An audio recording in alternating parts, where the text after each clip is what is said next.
the topic today I discuss is how to add documentation to columns and tables. In other words, how can I add a column description and how can I add a table description that becomes part of the metadata in my database.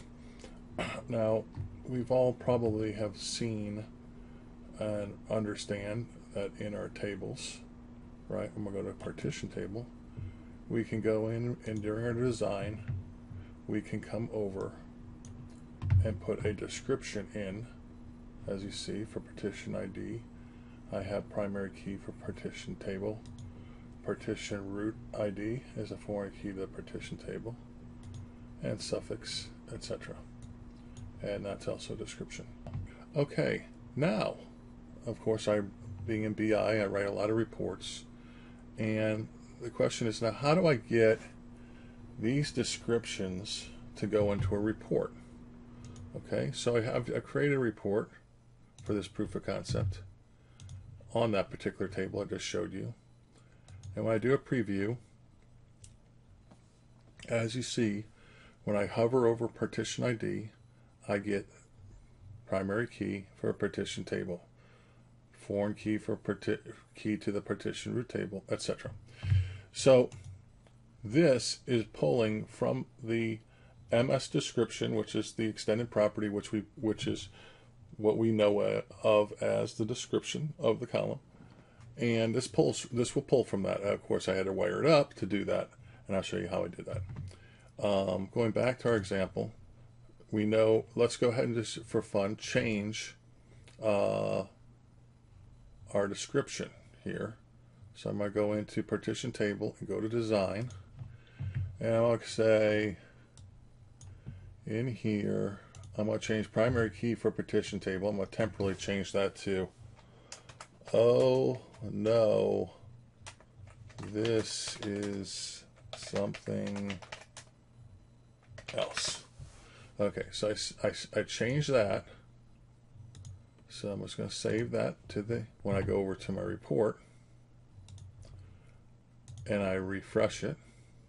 I should see the same thing when I hover over the report. So I come over here, I hover, and I see, oh no, this is something else.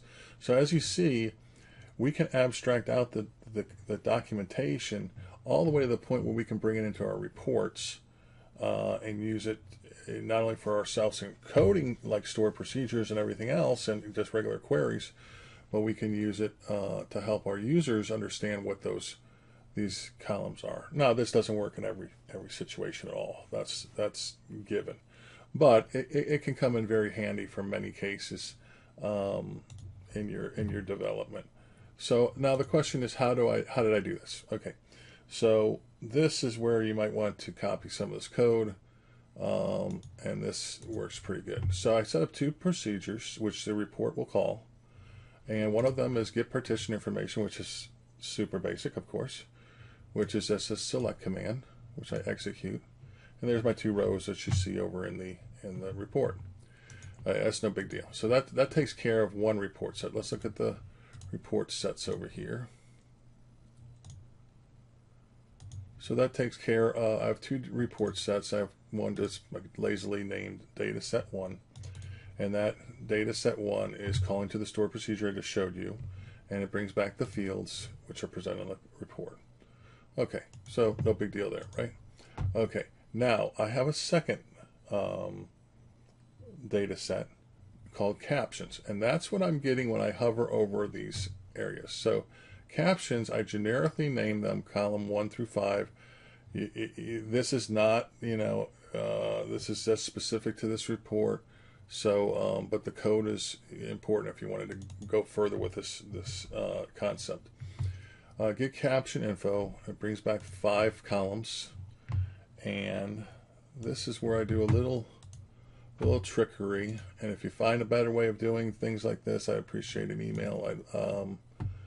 Actually, I'm going to my email is at my email address over here at sqlcoop.com.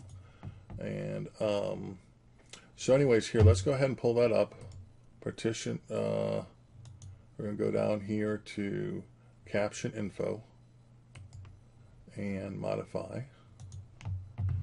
Now here's a query for how I get that. Okay, what I've done here, I've taken some code I've found on the internet, which is very easy to find. I think it's even on MSDN. And this code, in this code here, I use a function for the extended property. And I set up a row number. I'm not going to go through all this. You can look at it. But it calls it from the sys extended properties column. And I'm telling you what table. And when I run that, it gives me, in this case, I only have 5 of them set up.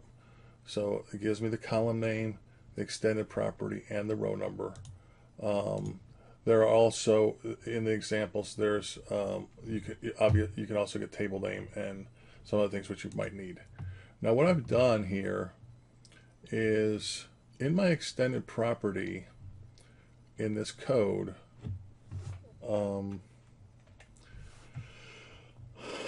I have concatenated the name of the column to the front of the description. So here's the description, this value, that's the description, and this is the column name. So I concatenate it, and then I put 2 colons here in a row, and I'm going to parse that out, but that's going to help me determine when I go back into my report what column number represents what column name. So as you see again in this particular output here, you see the column name is between clause, and here's I concatenate that name with the description, and then here's partition ID, and I concatenate that name with the description, etc., etc. So these are going to be helpers to me when I go to my report to figure out what column is associated with what value I'm showing in the report. And but then when I present it, I strip this piece out, the beginning piece, the column name, and then you'll see just that. So that's what we're going to do, and the rest of this code you'll have to just kind of study through, but this will help. This code is available, and as I go here, you see it does a select, and it does some gyrations with the pivots. It does a pivot, and as you see, it does a pivot here, and it uses this row number, and it does some aggregation on it, which really there's no aggregation, but that we have to have an aggregation in the pivot. So you can study this code or use it, but this code is how it's done to bring back just that thing. And I'll run this here just so you can see again how it works. And where am I? Oh, okay. I'm in a virtual machine, so it's, where's my output? Well, that's odd. Okay, so anyways, you'll see how that runs, and it will give you the output. So we can go back to our report. Again, this particular caption calls that data. We'll go ahead and run it here. You'll see the output, and there's my output. So I have my placeholder, which is again just a dummy field, just for I can do a group by. And then I do column 1 through 5. You might have 10. You might go ahead and genericize this thing to make it 100. Whatever works for you, or you might even find a better way to abstract this whole thing out. But anyways, this is something for you to help you. So here's your column 1, which has that between clause. Okay. Here's your column 2, which has your, oh no, this is something else, which is partition ID. It's associated with that, and etc., etc. Okay. So as you see, it comes back from that store procedure. You know, it's only going to take up one column and one row. So even if you have even if you did your whole database, you have 1,000 columns. Yeah, that's quite a bit, but it's still only one row, so it's not that huge. Okay, so I'm gonna say okay. Now, how do I figure out what column is associated with which of these values? Column 1 is not partition ID. Column 2 is not I believe, partition ID. But anyways, they're not guaranteed, and that's why I bring them back as columns, because I don't want to hard code this all the time. So I went ahead and just bring it back this way. And then inside of the caption here, I run some logic. Again, it's hitting CPU cycles, so I don't think it's going to kill your performance in any way. But here is the code I'm using. I'm using a basic switch statement, which is going over to that captions data set. It finds it takes the leftmost, this basically it takes the leftmost and takes the length of the partition ID name, which is the value name, and basically says, is this column 1, does it have partition ID at the beginning?